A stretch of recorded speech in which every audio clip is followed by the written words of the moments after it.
12th standard students public exam தமிழுக்காக prepare பண்ணிட்டு இருப்பீங்க இல்லையா? பப்ளிக் எக்ஸாமில் நீங்கள் ஹை ஸ்கோர் எடுக்கிறதுக்கான இம்பார்ட்டண்ட் வீடியோஸ் அப்லோட் பண்ணிகிட்டே இருக்க போகிற ஸ்டூடெண்ட்ஸ்.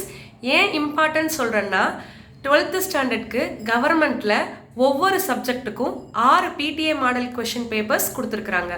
தமிழுக்கு 6 PTA கொஷின் பேப்பர்ஸ், இங்கிலீஷ்க்கு, chemistry, physics, accountancy, chemistry, economics எல்லா சப்ஜெக்ட்டுக்கும் கொடுத்துருக்காங்க ஸ்டூடெண்ட்ஸ்.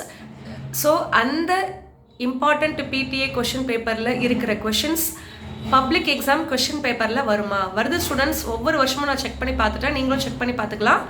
அந்த கொஷின் பேப்பரில் இருக்கிற கொஷின்ஸ் தான் ஸ்டூடெண்ட்ஸ் நடத்தி அப்லோட் பண்ணிட்டு இருக்கிறேன். சப்ஸ்கிரைப் பண்ணாத ஸ்டூடெண்ட்ஸ் சப்ஸ்கிரைப் பண்ணி வச்சுக்கோங்க. புணர்ச்சி விதி சிலபஸில் இருக்கிற எந்த ஸ்டாண்டர்ட் ஸ்டூடெண்ட்ஸ் வேணாலும் இந்த வீடியோவை பார்க்கலாம். ஸ்டூடெண்ட்ஸ், என்னுடைய சேனலில் பிளேலிஸ்ட் இருக்குது. ஒவ்வொரு சப்ஜெக்ட்டுக்கும் 12th ஸ்டாண்டர்ட் தமிழ் அப்படின்ற பிளேலிஸ்ட் தமிழுக்காக இருக்குது, போய் பாருங்கள் ஸ்டூடெண்ட்ஸ். நீங்கள் பப்ளிக் எக்ஸாமில் ஹை ஸ்கோர் எடுக்கிறதுக்கு சப்போர்ட்டிங் வீடியோஸ் இருக்குது ஸ்டூடெண்ட்ஸ். கொஸ்டின் பெருங்கடல், இதை பெருமை ப்ளஸ் கடல்னு பிரிக்கணும். பெருமையில் இருக்கிற லாஸ்ட் எழுத்து மை நீங்கிடும். எந்த விதிப்படி அப்படின்னு பார்த்தீங்கன்னா, ஈறு போதல். ஈறு அப்படின்னா கடைசி, போதல் அப்படின்னா நீங்குதல். ஸோ பெருமை அப்படின்ற வார்த்தையில் ஈறு கடைசி எழுத்து என்ன? மை. போதல் நீங்கிடுச்சு. இது எப்படி எழுதியிருக்கேன்னு பாருங்கள். ஃபஸ்ட்டு பாயிண்ட்டு, ஆக்சுவலாக இதில் 2 விதி இருக்குது. ஃபஸ்ட்டு விதி, ஈறு போதல் என்ற விதிப்படி நிலைமொழி ஈற்றிலுள்ள. அது என்னது? நிலைமொழி ஈற்றிலுள்ள. நிலைமொழினா ஃபஸ்ட் இருக்கிற வார்த்தை, அதாவது இங்கே ஃபஸ்ட்டு என்ன இருக்குது? பெருமை.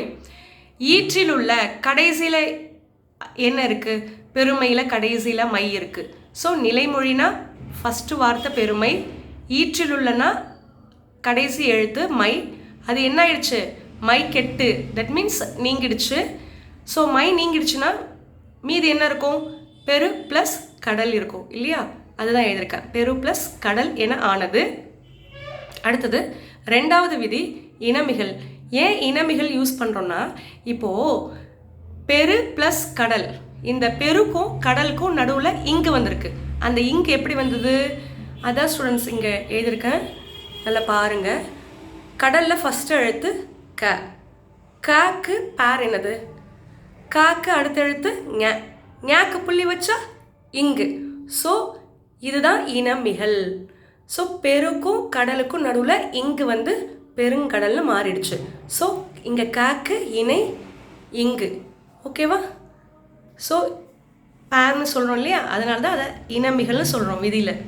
இனமிகள் என்ற விதிப்படி பெரு ப்ளஸ் கடலுக்கு நடுவில் இங்கு வந்து பெருங்கடல் என ஆனது. ஸ்டூடெண்ட்ஸ், இந்த வீடியோ உங்களுக்கு யூஸ்ஃபுல்லாக இருக்குது அப்படின்னு நீங்கள் நினச்சிங்கன்னா மறக்காமல் ஒரு லைக் போடுங்க. உங்களை மாதிரியே உங்களுடைய ஃப்ரெண்ட்ஸ், உங்களுடைய ரிலேட்டிவ்ஸ் பப்ளிக் எக்ஸாமில் ஹை ஸ்கோர் எடுக்கணும்னு நினச்சிங்கன்னா மறக்காமல் அவங்களுக்கு ஷேர் பண்ணுங்கள். ஃபேஸ்புக், வாட்ஸ்அப், இன்ஸ்டாகிராம், ட்விட்டர் எல்லாம் யூஸ் பண்ணி ஷேர் பண்ணுங்கள். உங்களுடைய டவுட்ஸை கமெண்ட் செக்ஷனில் மென்ஷன் பண்ணுங்கள். எல்லா சப்ஜெக்ட்டுக்கும் வீடியோஸ் அப்லோட் பண்ணிகிட்டே இருப்பேன் ஸ்டூடெண்ட்ஸ். தேங்க்யூ.